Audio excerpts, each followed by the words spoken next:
Rob Laurence here, and today I'm speaking with Caryl Westmore about her pioneering work in South Africa and worldwide, about a method of goal setting and getting called Eft-Matrix Goals Reimprinting, which she claims has a higher than average success rate. Caryl is an author, a coach and a teacher who is passionate about helping others to break free to live the life that they love. She specialises in helping her clients get unstuck when their life loses meaning and direction, and when they lose heart about achieving their goals and dreams, like hers did 15 years ago. Caryl, can you tell me about the dramatic turning point in your life from which you've written your book, You Can Break Free Fast? Yes, Rob. Well, what happened was I was always interested in self-transformation, self-help, because at some level I knew that I'd had quite a difficult childhood. I didn't realize how difficult until I began to really dig into the healing work that I do today. But the time came when, through a variety of circumstances, I had a fire. I felt stuck in my 25-year marriage. I'd felt stuck that I wasn't on track with my life purpose, but I didn't know what to do about it. And then this big event happened that broke my heart because I lost my dog in the fire.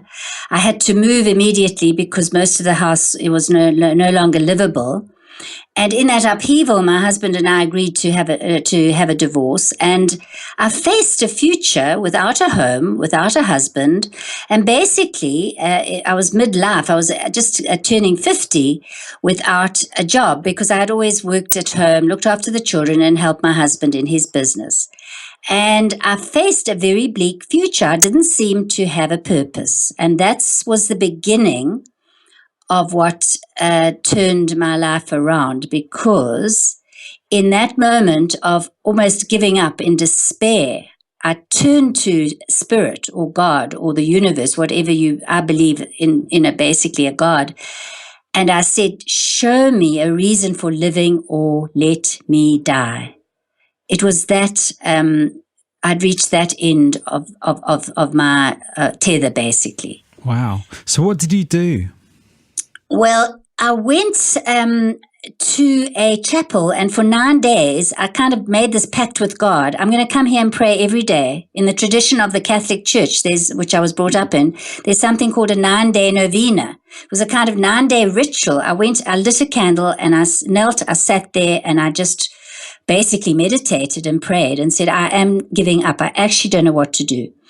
And on about the 5th or 6th day, I had an inspiration to go to a place I always went to, which was a bookshop. I loved bookshops to always calm me down and make me feel at peace. For me, they're like cathedrals. And I was browsing through the books when I picked up a book which was to change my life, called The Journey by Brandon Bayes. And I began to read through it in the bookshop, and I read that she had had a fire that was immediately connected me to her. But she had healed a tumor the size of a football by doing some inner emotional healing work, among other things. And what I thought was amazing about the story was that she had put the process she used in the book. Although her inspiration in writing the book was to share this with others, and she was giving workshops in England at the time, I was amazed at her generosity of spirit, and it was like a light bulb went on. Little did I know that this book was going to change my life, because like all things when we pray and we take baby steps, it began with me thinking, South Africa needs this healing work, because she spoke about the tumor being linked with lack of forgiveness. And I knew that we were it was at the time when the new South Africa was coming into operation. Nelson Mandela had just been released. We were talking about 1999. And part of my prayer had been, show me work that gives me a reason for living, that helps other people, but that also makes me a good living. Those are the three things I stipulated, because I knew without money, I was basically going to be a bag lady. I knew that I had a lot of talent that I wanted to use in the world. And the third thing was that I knew I always wanted to help people, but, when was my time going to come? So having lost everything in the fire, including my dog, my heart had been broken open, and I was feeling obviously very traumatized by everything in my life. But as I took the first step to contact her, to say, come out to South Africa to help, others who are needing to forgive and let go. We are going through a time of transformation. Could you come here? I knew I didn't have the money to bring her out.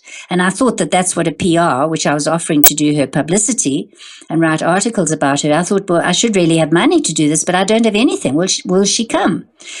And I won't go into the whole story, but she came because she said she felt the strong thirst in South Africa for healing. And she came out on her own, what she called her own dime, with her team. And the agreement was we would share the profits. And for the next few years, this became my life, actually. And I realized in learning the healing work with her, and Brandon Bays becoming my mentor, everything changed, and I was now on track with my life purpose. And I began to heal my own deep-seated issues and then help others to break free, because really, up to age 50, I was struggling to break free from the basic legacy of my childhood, which I write about in You Can Break Free Fast, and which is what all my work is basically based on, because I now understand that traumas from childhood linger throughout our life, running programs that prevent us living the life we love. How did you develop your approach? After spending about 4 or 5 years and we had thousands of people, by the way, it became a huge success. We got her on TV, and thousands of people came to the workshops. They reached a point, I won't go into, but September the 11th happened. So my trajectory had been, she'd asked me to come with her to England and then America to continue being her publicist. But after September the 11th, she said, no, please go back to South Africa. We've got to regroup here. And at that point, because I had now had a reputation for being such a successful promoter of her work, I was then approached by other people who wanted to come to South Africa. And then I had the gift, really, of studying with some other great healers like Byron Katie and the Barefoot Doctor. Whoever came to South Africa, they'd say, well, ask Caryl to do your workshops, to promote it and to write about it and to sell the tickets. I now had a reputation and a business, which was flourishing. But at the same time, I was seeing about 10 people a week, because I'd become so skilled in the journey myself, having been a journalist all my life, in this turnaround of changing my life completely, like the phoenix. I rose from the ashes of my deepest despair and became on track with my life purpose. And the gifts I had innate in me were then put to the use that my life purpose had originally, enabled me to do. So I was really, looking back, I can see that. But at the time, I was grasping for straws. What should I do next? Spirit, show me the way. Phone Brandon, get some support. Then the financial support was withdrawn, and yet she continued to come. She said, no, I'm still coming. And then I heard about EFT, and Anne Ross, one of the EFT masters, said she would like me to come to South Africa and would I promote her. And I was quite hesitant because for 5 years I had been completely immersed in the healing power of the journey, and I wasn't sure that anything that such as an EFT tapping could better it. However, and I don't want to take the whole interview, with explaining what happened, but basically I had a gift from spirit of a person who came to me, and he had OCCD. He died under anesthetic briefly and was recovering the ability to live his life. And he had been 3 hours late for his what he thought was going to be a journey session. And I said to him, can we try Eft-Matrix? I didn't know Matrix Reimprinting, that came later. Can we try this tapping thing? Because I don't have 3 hours to take you through what was essentially a hypnosis process with the journey. And in tapping and talking on his issues, we went back so quickly from one thing to the other, that he healed in that session. I was still new to EFT, but he went away and he said, this has completely changed my life. I had not been able to move out of my house, out of my flat. I would brush my teeth for 3 hours and not know 3 hours had gone past. And he said, everything has clicked into place. And I've done 7 years of tax, and I'm going back to work. And within a few months, he was completely back on his feet. And one of his issues had been, throughout his life, he had been knocked off his feet. And that particular reason that he wasn't healing was that he feared that if he got really knocked off his feet, he would end up in a wheelchair, not die. He had died already. He wasn't scared of death. And what then happened was, in that EFT session, he went back I took him back like I still do, from one memory it leads to another, and looking for the earliest one, as we do in the journey, but we also do in EFT. And when he was 2, he was learning, and he'd forgotten this, but when he was 2, he was learning to walk. And as he got up on his feet, his brother had punched him in the stomach and knocked him off his feet. And then all the other stories we had healed throughout his life had included his brother, had usually involved his brother knocking him off his feet, so to speak, metaphorically. And I was just, it's one of those processes you'll never forget, because I saw how EFT worked in 1 hour to get to the root cause of what was preventing him healing. And from then on, I just knew I was being guided to use EFT, and I began to train people with it. I became one of the pioneers of EFT in South Africa at that time. And of course, today, looking back 10 years later, at that time, Rob, we didn't understand the neuroscience that has since developed, which enables us to talk about EFT in a completely different way. We were the only analogy we had for people was that it was like emotional acupuncture, that we were somehow tapping into the meridians, which was storing past trauma. But it's so amazing that through the work of Dr. Skayer and Bruce Lipton, and a lot of the neuroscientists out, that we know more and more and more about how trauma works, how the brain works. And today it's the most beautiful technique to use, and to explain to medical professionals.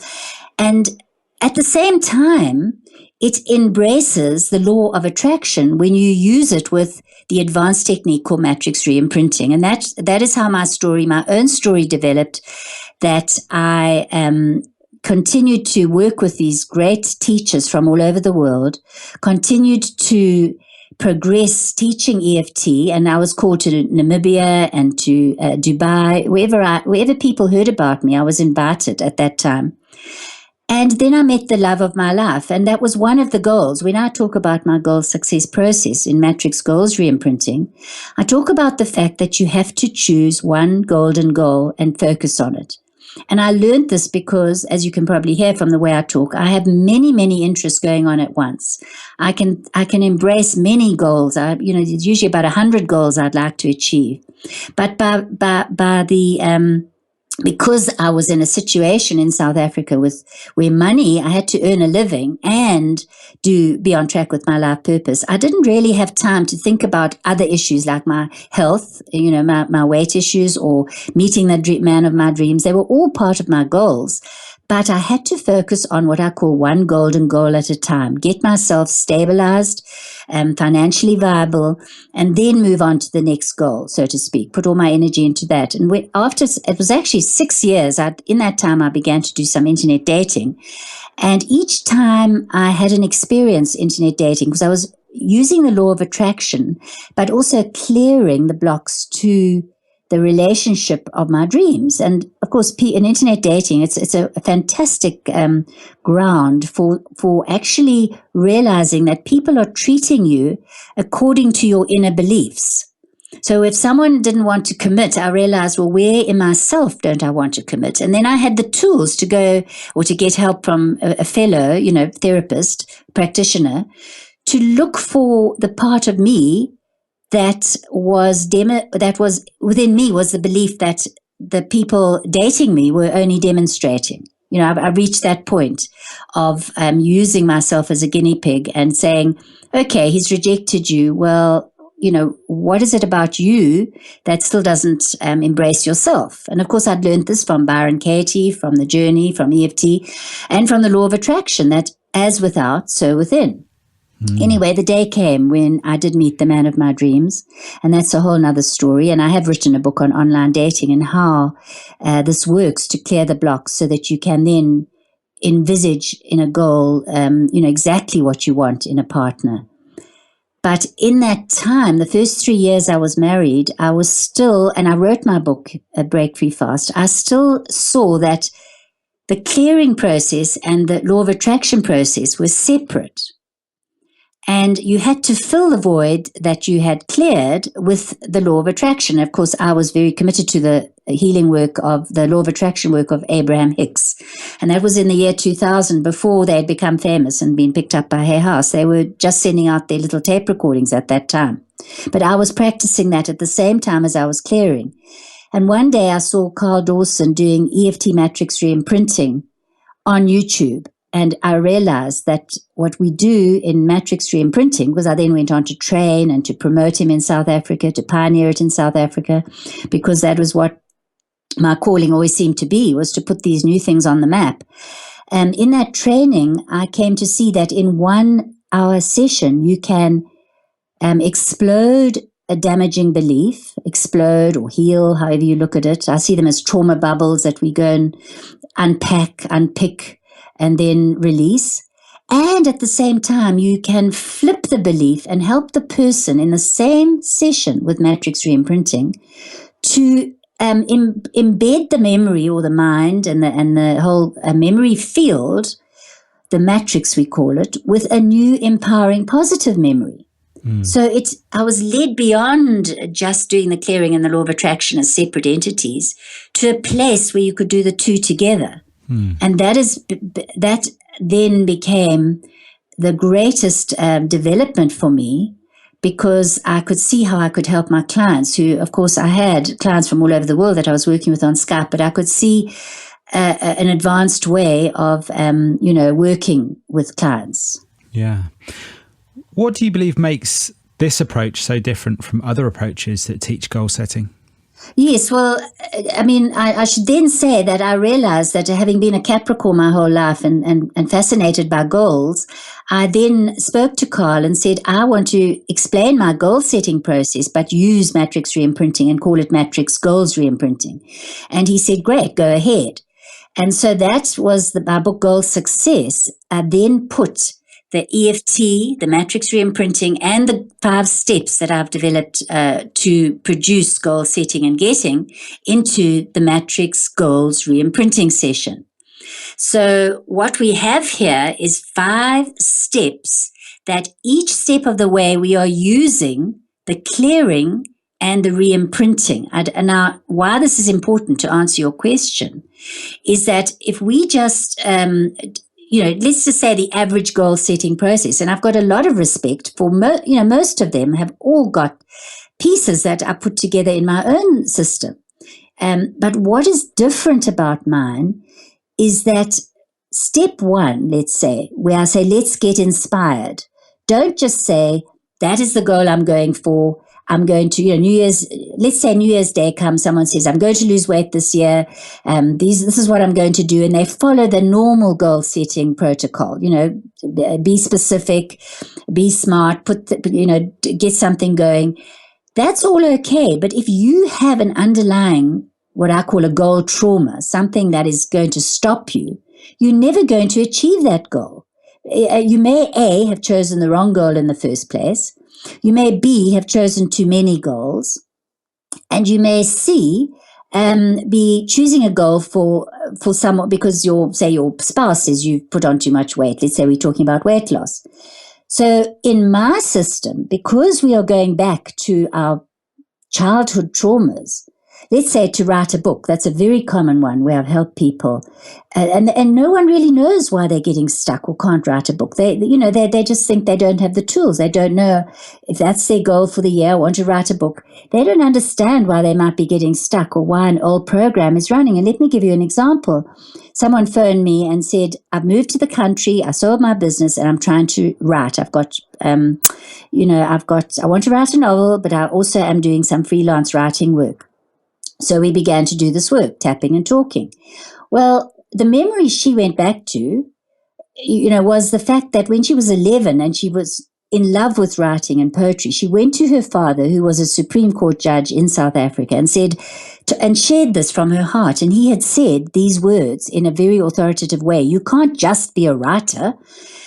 And so she had gone off and become a caterer, actually. But you can see that when she had then sold her business and was ready to write, this old program, unbeknownst to her until she unearthed it in her tapping session, was holding her back from actually just being a writer.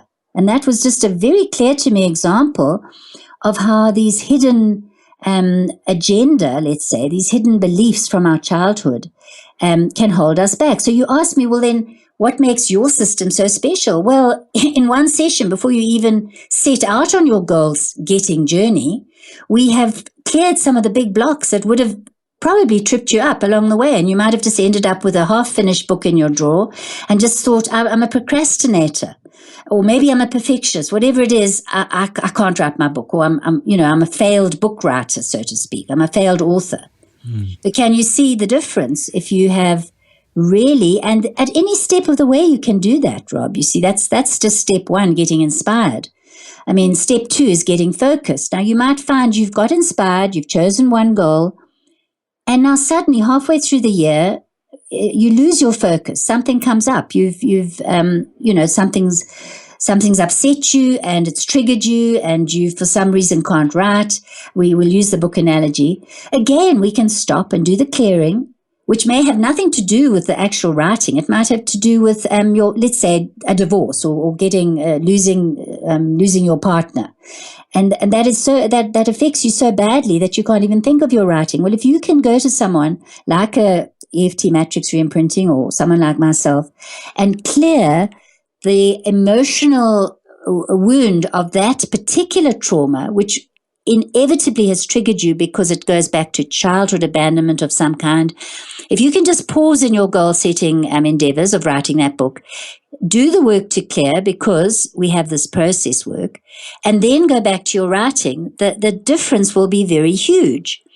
And not only do we have in a matrix goals reimprinting session the ability to look to the past, to what has that could be holding us back, but the exciting thing is, once you're in the matrix, which is the energy field where there is no time, there is no, there's no time, you can then find a future self who has already achieved the goal.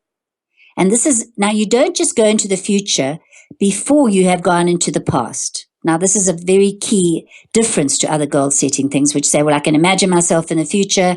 I'm a writer, I'm an author, and they just try and do an affirmative embedding into their mind of affirmations. But I'm saying, no, you will find that future self, as my, as the people who say want to write a book do after they've cleared the past. They then step in and see themselves as a future author 5 years from now. They connect with that author. They connect with themselves, how they're feeling, and they amp up all that, which is an NLP technique. But they also ask that future self, what is it that you've done that you can recommend I should do now to become you? And having listened, and sometimes they will even look at the book. I mean, this future self can even show you the finished book and go through it sometimes. They can see the chapter contents. I mean, it can get to that point as well. But let's just say they see her holding the book. And then what I ask them to do, and we associate with that future goal successful person. We step into them. Now, mainly when you're doing this work, you do not associate with the parts of you that were the inner child, let's say, or the echoes from the past. You don't become them. You go and help them. You facilitate their healing. But when it comes to the future, you can step in and stay associated with all the feelings of achieving your goal. And then we would come back, we would re-imprint this, which I haven't gone into in this interview so far, how you re-imprint the positive, empowering belief and memory. And that is where can you see the difference then with other goal-setting systems? Absolutely. I'm interested to learn more about the 5 steps to fun and fearless goal success program that you offer. Could you explain more about that and how that fits in? What I wanted to do, I put my book up on Kindle, the Goal Success Process, in there, but I realized that people need more. So I wanted to do a product launch, really, I wanted to produce a product that was audio and video and explains the 5 steps, so that whether people have access to a therapist or not, they can begin, especially if they already know how to do tapping, they can begin to set their goals on track. So I developed the Fun and Fearless Goal Success Program, and it has 3 levels. There's the self-help, do it yourself, based on everything that I've got in my book and what I teach. And then there will be webinars and a Facebook group for those who want a bit more group help. And finally, there's a level where they can work with me one-on-one. And obviously, the people who want to do that will see the results beyond their dreams. But overall, it is a program where I brought all this together, the 5 steps. Shall I go through what the steps are? Yes, please. Yeah. Okay, well, the first step, and at the end of this interview, I'd like to give the listeners an actual exercise that comes from the first step, which is getting inspired. And this exercise, well, I'll share it now. This is the place where you dream big, but some people say, well, I don't know what, I've got so many goals. I don't know, where am I going to start? I think I want to do this, but then I want to do that. And I have this amazing exercise, which I learned from a mentor when I once went to New York and went to her workshop. Her name is Barbara Scher, and she wrote a book called Wishcraft. She's now 80 and she's still doing this amazing work, helping people achieve their dreams. Anyway, I want to just honor her for the process. But what you do is, it's called the day from hell and the day from heaven. And you sit down and you write the worst nightmare of a day that you can imagine, experiencing. So I did this, it must be 20, 30 years ago. And the first thing I wrote was, my day from hell would be to commute in heavy traffic in a city, to go to a shop and stand in high heels all day, telling people about, say a dress shop, what clothes to wear, and, just standing there all day. I would be bored out of my mind. I would be tired on my feet, and then I would have a commute home. So I went through, you go through in detail, what is your idea of a day from hell? And then having realized, having put that to one side, you then do the fun part, which is, what is a day from heaven? What is my ideal day? And the big revelation when I first did this was that I like to start the day quietly. At that time, my children were small. I used to have to basically get them ready for school. And I realized I need to get up slowly, my ideal day. I get up, I meditate, I journal, and then I progress into the day bit by bit. I then have my breakfast, and by the afternoon, I used to say I ride my cycle. I live in a village, and I ride my cycle down to the village, do some errands, and then spend some time with my partner, the man of my dreams, and friends in the evening. So my day got progressively gregarious, but the essence was to get up early and have that power hour, that what some people call.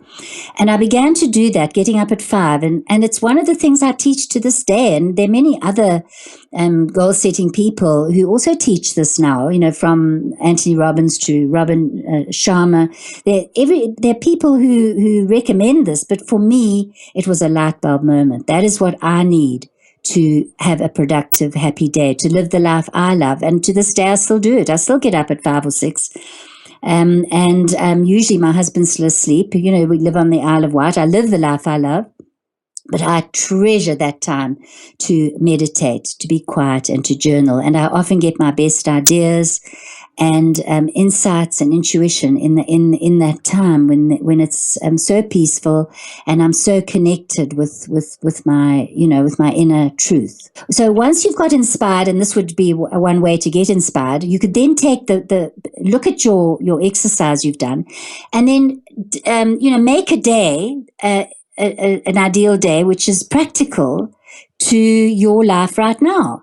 And then say, well, gosh, I didn't realize I didn't want to work for someone else. I'm an entrepreneur. I'm a coach. That's a very common one, where people don't want to escape the cubicle nation and start to live a different kind of day and work from home perhaps. And in doing that, you can start to move towards that goal. I'm not saying a person who makes that realization is going to jump up immediately, but let's say they make it a golden goal to do something towards this particular dream. And I usually say a golden goal which you choose when you get focused out of all the goals. And I have a system in step 2, you actually choose 10 goals and then distill them into 5, and then distill the one that you're going to give all your energy to throughout that year. However, I have found it can take 18 months sometimes. It's not always exactly a neat 12 months that you achieve that particular goal. But what I found is by doing that, step 1 and then step 2, and choosing the golden goal, which is to get your focus, by the time you get to the get clear part, get inspired, get clear, get focus. So once you've cleared the blocks, you then get the focus. And then I say step 4 is get going, and step 5 is keep going. And the get going part is to take immediate action and then to revise as you keep going and to clear the blocks as you go along your way. So you can see, I mean, the steps are pretty simple, but what makes them extraordinary is that you are using the EFT matrix reimprinting, the law of attraction, and all put together in matrix goals reimprinting to set your goals and then to get them. Got it. Okay. Before we wrap up, Caryl, is there anything you'd like to add in context of what we've spoken about today? So to wrap up, Rob, I'd like to offer the listeners a PDF of that exercise which I described so that they can go back and actually start to use it to find out their day from heaven and their day from hell and put it together. And I'd be very interested to hear feedback from people who immediately maybe came to an aha realization about what they really want to do with their life. And of course, what I've come to understand is that you might be asking the question, well, what's my life purpose? But when you do your goal setting this way, if you've been like a ship going off track with your life purpose, this brings you back on track. It's like a compass. Living the life you love is actually a compass needle which will show you your purpose, will show you your passion, and will show you the way to your prosperity and peace. So it's not just about material goals. It's about getting the life you love in all its dimensions and beauty and joy. So I think that's what I'd like to offer, that promise to people who work, who are interested in looking into this method of matrix goals reimprinting for their own well-being, mental, emotional, physical, and spiritual. Great. And where can our listener find that PDF? If you go to my The Life You Love podcast, this episode, you'll be able to get a copy of this PDF in the notes below this episode on the Life You Love podcast. That's fantastic. And finally, Caryl, where can people find out more about you and your coaching programs generally? I have a few websites, Rob, but the two that are relevant to matrix goals reimprinting, I'd say the main one they can go to is success.com. So that's GOALSUCCESS and then the word yes.com, or breakfreefast.com, which is more dedicated to the EFT matrix reimprinting, the method itself. But for anyone who's interested in knowing more about how to train or the ins and outs of EFT and matrix reimprinting, they can go to www.breakfreefast.com. And there they will find all my blog articles and information about the method that I use called matrix reimprinting and matrix goals reimprinting. Caryl, thank you so much for your time today. Thanks, Rob. It's been a pleasure.